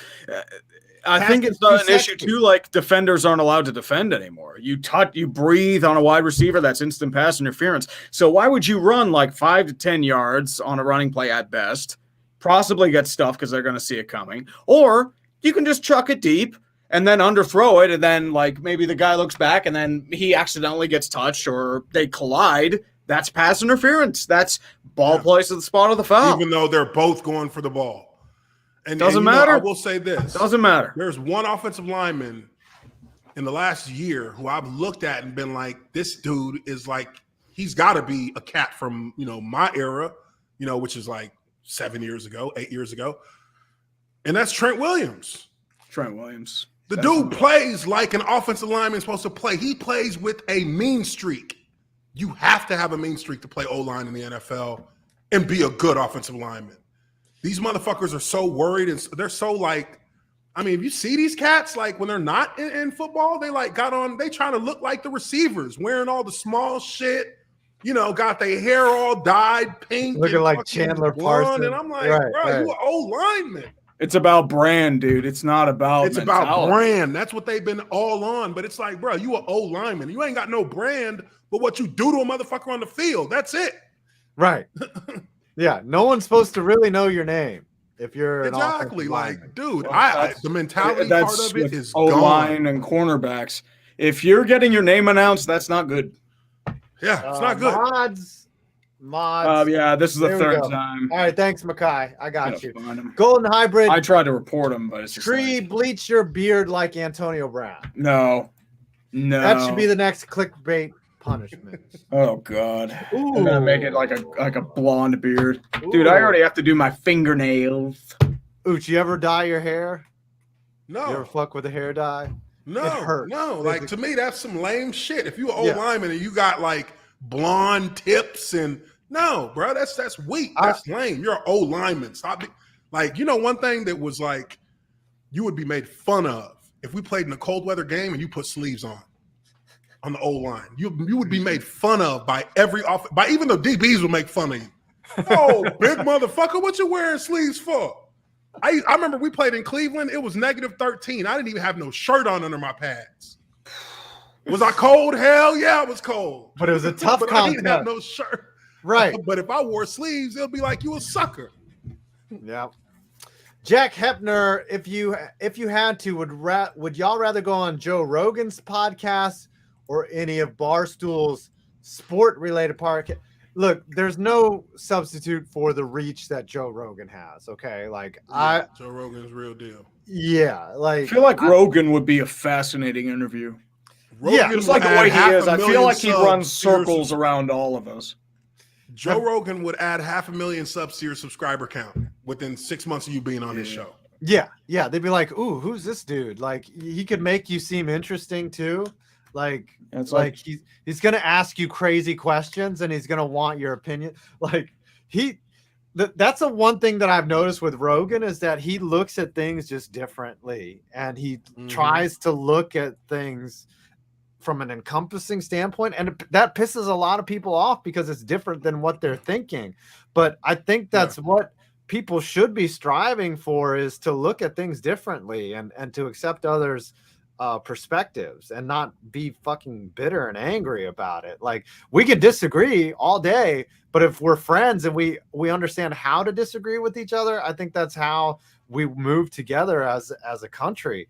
But I think if you just hear something that you don't like and you just immediately retract and say that's bullshit, that's not constructive either. Not at all. But that's mostly discourse these days. That's the one thing I've noticed with you, Uche, is like, yeah, you have strong opinions, but somebody else comes at you with a strong opinion.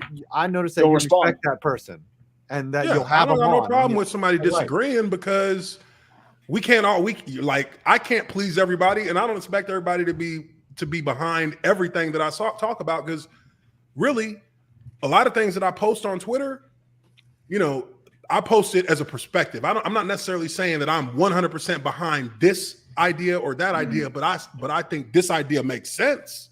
Like, if you want to argue about whether or not it makes sense, we can argue. I'm not going to be mad at you. I'm not going to block you. I don't block people. There have been people who come after me when I talk on Twitter, and I don't block them. I'll be like, no, we're going to keep going, because this shit you're not going to scare me off. Like, I'm going to keep arguing with you, and then, we'll settle down once we go through our little period of being pissy, and then we'll talk through it, and we'll find that we do agree on parts of what we're discussing about. Yeah. And then we're cool. And then they're following me. Yes. Jacobs 893. When is 5 points keeps at? The keeps at. Dude, you want me to get it? I'll give you a little sample of it. We have a couple bottles. I don't need keeps. Yes, you do. It doesn't work for late stage baldness. I've got instant hair right here, buddy. I don't need keeps. I've got hair.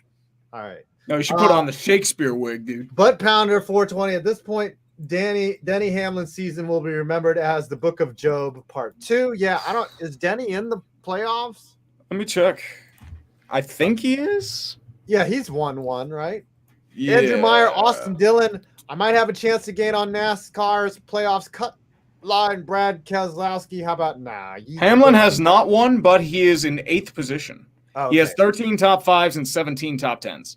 Okay. Golden Hybrid says DJ LeMahieu, have my children. Fine. Be that way. Makai Wilson, hello, LA Chargers. Welcome to SoFi Stadium. It's just like the StubHub Center with 40,000 more people rooting against you. They should be in San Diego. I'm sorry. Yes. Pav says RIP Charlie Watts. Out missing class, starting second year of college. What's more constant than Lawmets from being in first place at the All-Star break to 7 games out of playoffs spot? Lawmets. Okay. Way to kick me when I'm down. Hey, Terry D 300. My life, dude. Best gunslinger, Favre or Rodgers? Go Pack, go! All hail Tominism. That's like asking someone to pick their favorite kid. Brett Favre with a Hail Mary, dude. Rodgers isn't a gunslinger like Favre was. Favre would be like Favre was the master of fuck it, triple coverage. We're throwing. He sure would do that shit too. He'd be like, you know what? I don't care. Right. Rodgers is more scientific. He's like, I'm more athletic than anybody else on this field. I can do things that no one else can do. Favre was like, fuck it. I'm a country boy. Right. I'm going to throw this ball deep down the field. You just go up there and get it. Right. He's like, the only thing better than slinging this ball is mowing my lawn on my riding mower. The only thing better than slinging this ball is sending dick pics. Yep, to coworkers. Right. I love my Wrangler jeans and sending dick pics to Jen Sturgeon. That's right. She was kind of hot. Like, he didn't have to send her a dick pic. Like, he was just trying to holler, Well, I mean, sometimes, like, men don't know how to interact, so sometimes they get really awkward and just send a pic of their penis. Yeah. Sometimes, and then there's like, oh boy, well, I'm not contacting you again. That was back when sending dick pics was kind of a thing. Yeah. Well, it was a novelty. It was. I mean, cell phones had just come out. You have the introduction of the smartphone in 07. iPhone 3 or iPhone 4. So yeah. Remember the iPhone 4? It was like solid. Yeah, this was when chat roulette was a thing, and then you just have like the one or two times you go on chat roulette, and it's just a bunch of dudes jacking off. It's like, are you fucking kidding me? Yeah. Every once in a while, you get a person you try to chat to, but for the most part, it's just like, dude, what the fuck? Yeah. Now at this stage in the world, most women have seen 9,000 dicks. Like they're they're so insensitive to it. They're just like, oh, okay. It's like, oh, okay. Vulgar Knight 297. People are saying trade Gardner Minshew, but the Jags are smart to keep him. They're going to kill Trevor. Yeah, Gardner has to start. He has to start out the gate. You cannot throw Trevor Lawrence to the Wolves like that. Hopefully that was a wake-up call for them to say for Urban, because Urban is going to be – Urban's arrogant, dude. He's an arrogant guy because of his success. And, I mean, I don't think he's quite got the wake-up call yet. That's why I'm like – I'm worried for that cat, Trevor Lawrence, because unless they make a trade like this week to get another lineman. Yeah, but okay, one guy really going to solve that? At least a left tackle. Shit. Okay, At least. You know what I mean? And that's where, for me, I have a huge problem with their entire drafting philosophy behind him. He said, we're going to take the best player available. No, that's the fucking stupid thing to do. Right. You got a running back in the first round. When is the last time a running back, other than Derrick Henry, went in the first round? Derrick Henry was actually a second round pick. Yeah, actually, Henry. Josh Jacobs was the last one. Like, you don't need to get a running back in the first round. You can get and it was a third down back. And a third down back at that. And now he's done for the season. And let's be real. Liz Franks are brutal. Liz Frank is he's not going to ever be the player that he was supposed to be. Right. We had a Steeler that second round pick, I think 2014 or 15. His name was Senquez Golson. He never saw the field just because he kept getting injured. Second year training camp, Liz Frank, never the same. And he got cut after 4 years just because he kept getting injured. It just wasn't the same. Liz Frank is where all your balance and explosion comes from as a running back. That's your money. So running backs already have a short shelf life in this era of the NFL. So he's not going to make a second contract just because of the Liz Frank. Not with Jacksonville. Unless it comes out. Like, what would you say is worse, that or a torn ACL? Because Kajana Carter, remember, torn ACL as a running back, Liz Frank is the worst injury you can have. So actually did a video on this. I researched it. The worst injury to have is a torn Achilles, like 36%. Yeah, now that is the absolute worst injury. That's a career ender. Carl Lawson. 1/3 of the time it's going to end your career. But Liz Frank it's a chronic condition. So that's, chronic means it's going to happen over and over again. So that's why you don't always be rehabbing, because you will always be in pain from it, even when it's healed. ACL is actually, I wouldn't say easy to come from. ACL is mid-grade. That's a mid-grade injury. I think 85% of players come back from an ACL tear and play I think again. Techniques have recovered, especially. They've improved a lot since the 80s and 90s. The problem with the ACL is if you tear it again, that's when you're... Or in the separate knee. Well, look, the way that they fix ACLs now is that they can either use a cadaver ACL, which is preferred because it's actually like an actual ACL. Yeah. Or they make a synthetic one, which is less. That's like the one they use the least now. Yeah. There's like, here we got these discount. They take something out of your fucking leg to replace your Achilles. That's what we would get as YouTuber, as Tree and I. They'd be like, all right, you're not an athlete. You just sit around and talk shit all day. Here's a synthetic ACL for your dumb ass. Dude, we're not getting your knee. You'll never have full range of motion. We're getting fucking peg legs. That's what we're getting. Like, you don't need to walk. Dude, you guys fucking suck. You're irrelevant. You're here. Yeah. Well, we'll just take out your fucking eye too. Why not? Why not? Man vibing. Thoughts on rookie QB so far? We need more data. The Rammers line, thoughts on Travis Etienne injury. Again, it's not really the injury, it's the pick, right? It's Kajana Carter all over again. It's the pick. Yep. And also remember, they pick a tackle left or right with that second first round pick. It might be a different story right now for how they look on offense. And the sad part is the pick there was probably Tevin Jenkins, and Tevin Jenkins is out for the year with a back injury. Yeah, but they were damned if they do, damned if they don't. Jared Froman, if what's being alleged about the Angels is true, it will make the Pittsburgh drug trials look like nothing. Yeah, so I had retweeted that. It seems so unreal. Apparently, there was a high-ranking official in the Angels organization that had a drug problem, and Tyler Skaggs was like a middleman and all this shit. I don't know how true he was the plug. He was the plug hooking them up with drugs. Yeah, and they had 6 guys that shit, right? Yeah, yeah, they would he would woo drug dealers in with tickets or box seats or some shit. Oh, it's getting so. I mean, if that's true, they are fucked. That was a higher up, right? In the Angels, is that what it was? Apparently, yeah. Not even a clubhouse because employee, he doesn't understand that if you want to get drugs, you just go see your dealer after work. You know what I mean? When I wanted to get some weed on the way home, I swing into my guy's spot. Let me get an ounce, and then I go home. Right. He ain't getting no tickets from me. You got my money. That's all you getting. Right. Jared Brussel, I'm behind, so I'm just getting this now. Bill Belichick was spotted at the gym doing squats with about 140 pounds on the bar. He is nearly 70. All right. That's not bad. I respect squat that. 250. I'm 46. I can work out with 315. Sets of 6. You warm up with one set of 6. Right. You could warm up with me and another guy hanging on both sides of the bar. Yeah. Listen, man. Squatting is tough, man. Yeah, I do more for form than weight.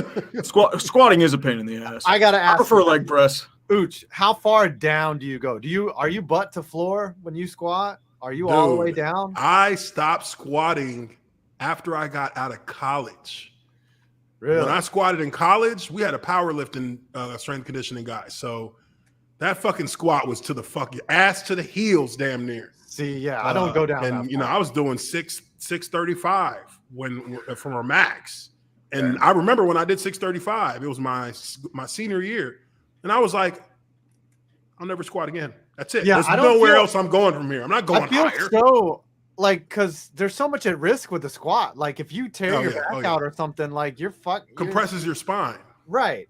I grew a quarter inch when I got to Jacksonville. Really? From not squatting anymore? From not squatting. I got a quarter inch taller. Wow. 6'3" 3/4 to 6'4". Wow. Rammers line, Woj the Milwaukee Bucks re-signed Mike Budenholzer to a new 3-year deal until the 2024-25 season. That makes sense. He just won a championship. That dude looks like he's selling used cars, though. He looks like he just was drinking in Milwaukee a couple hours before. It's like, hey, you, coach. Okay. He's like, hey, so yeah, we're just shoot the ball, and it's I won a championship. Giannis, do your thing. That's his X's and O's. He's like, Giannis, please, you and Middleton, do your thing. Make it happen. Golden Hybrid. Tobey Maguire is finally going to be Spider-Man again. Oh, is he going to do steroids and do that role? You tweeted earlier. They got something better. They're going to do CG. you tweeted earlier, Uche, that you just don't care. You saw that. I don't care about that shit, man. Yeah. That Spider-Man, the Tom Holland Spider-Man, I don't care about. I liked Tobey Maguire. I liked how that world and that universe he was in was set up, and now it's such a. It's such a spectacle with some of these. I don't want to offend no Marvel fans because I'm a DC guy myself. But I just feel like I'm watching cable TV now. There's so much that's just you got to have. Yeah, I'm like, whatever. I'm like, what the fuck ever. Yeah.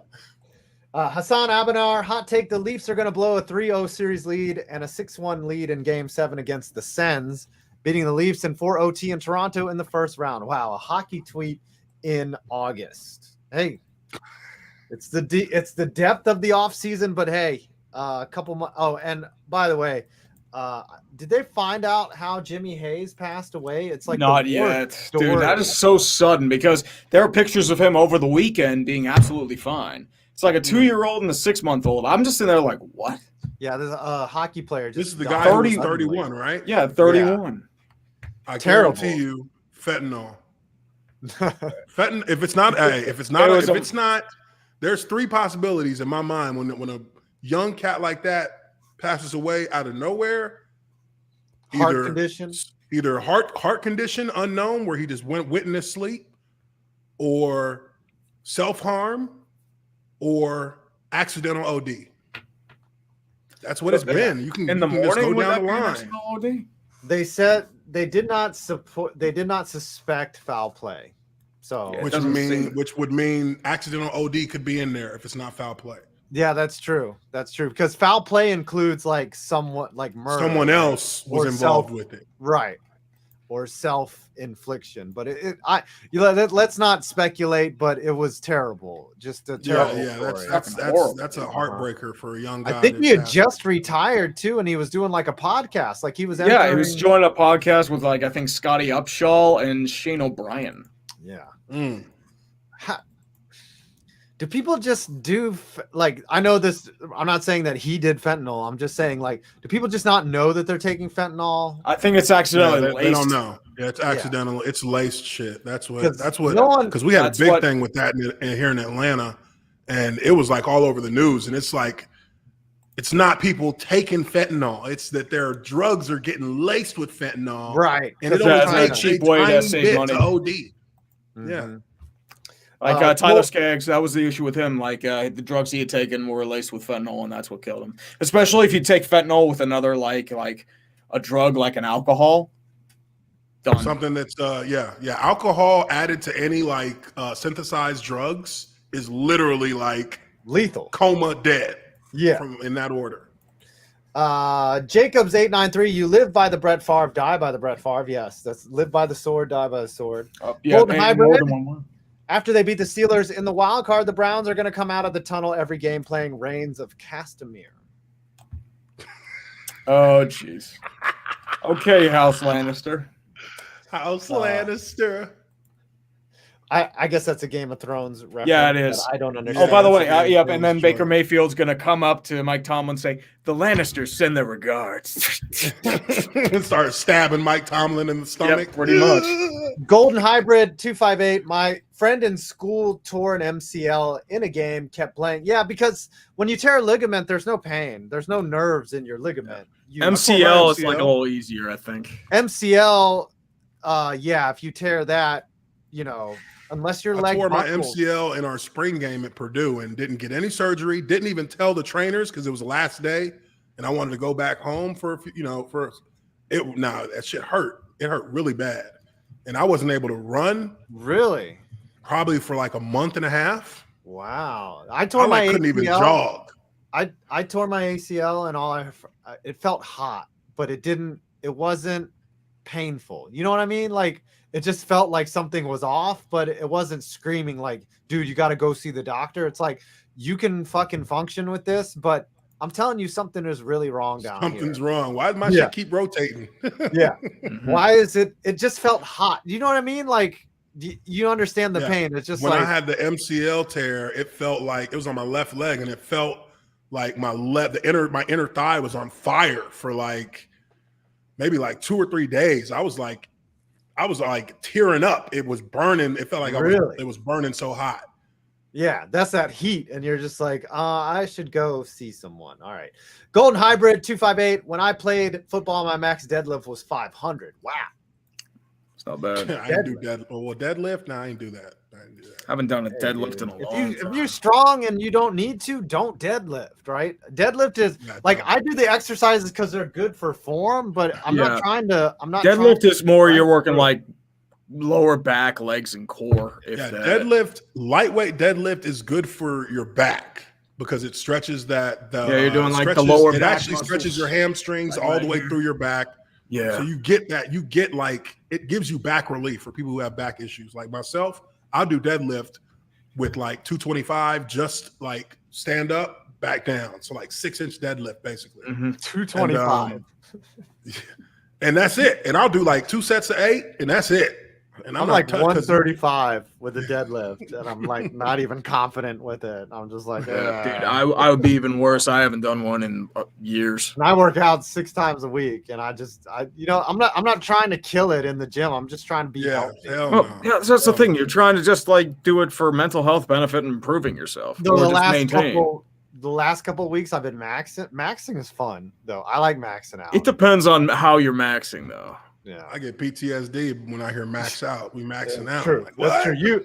You had some little guy that was built like a tree trunk, just yelling, Yeah. "Come on, Uche, let's go. This This motherfucker drop his damn pencil. Uh-huh. He can't even reach it. He can't even pick it Uh-huh. up. He's like, Yeah. trying to pick up a pencil. I'm like, bruh, how you gonna tell me to be squatting so I can look like you? Yeah, I remember when I would be working out in the gym at VCU, and the basketball team would come in, and they had this little strength trainer just yelling at them, just like, let's go. I'm like, oh my god, dude, like I Yeah. could not lift that way. Sometimes it doesn't work for people. Yeah, Yeah. but you know. All right, last super chat of the night, and then we'll wrap up the show. We put in a lot of time tonight. Thanks, Uche, Man, for coming on. By the good way, show, man. Sharing your appreciate thoughts y'all, man. about the Jacksonville Jaguars. We're gonna have you on a lot this year.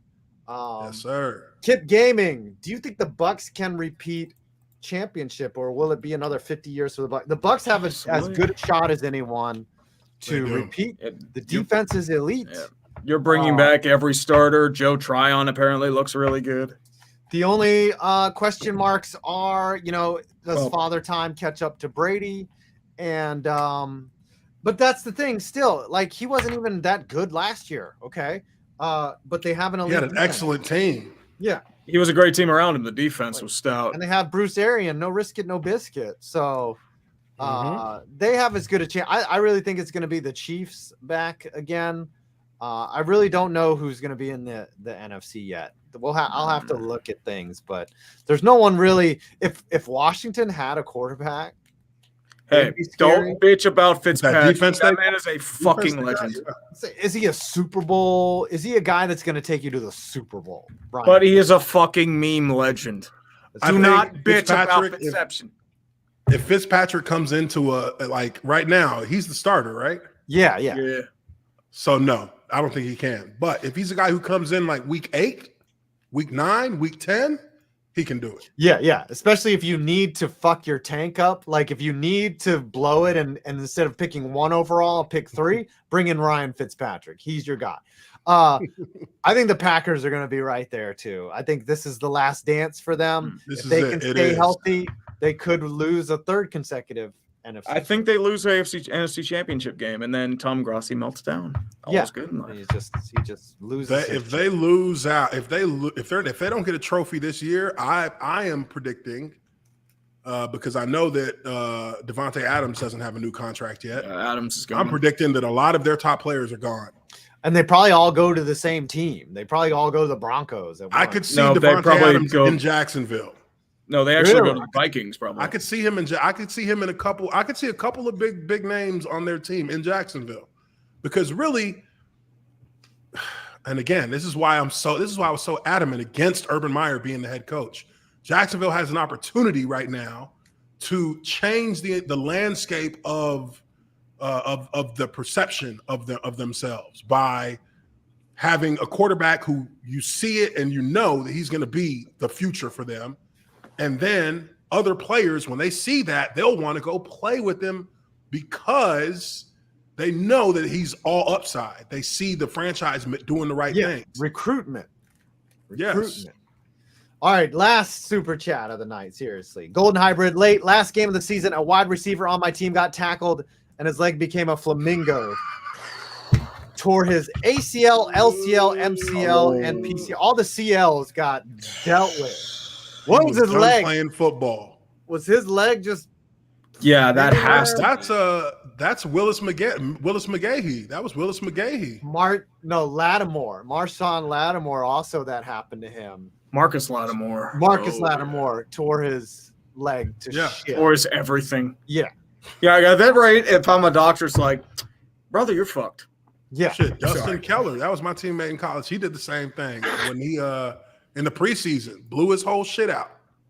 Everything. Scary. And that was it for him. Scary. All right, let's wrap it up. Everyone, thank you for a great show. Dodge, I know you're hurting still. I know we usually have the guests, but it just took so long with all the super chats and everything.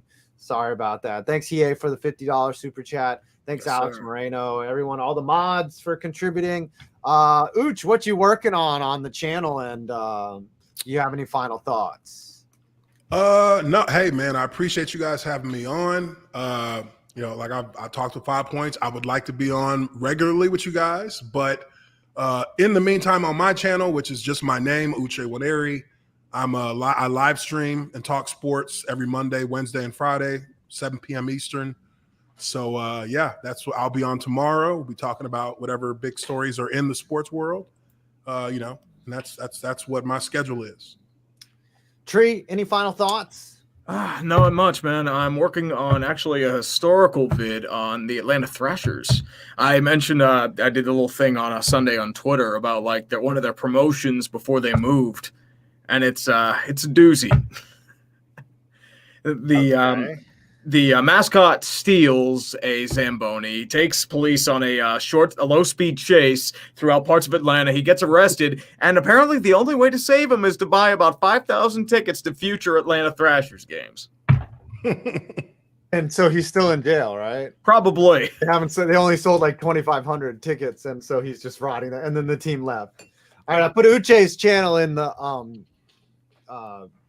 Yes, chat, go by the subscribe. way. Yes, Please and subscribe. come check out my live stream on tomorrow at 7 p.m. Yes. Nice. All right, everybody. Love you.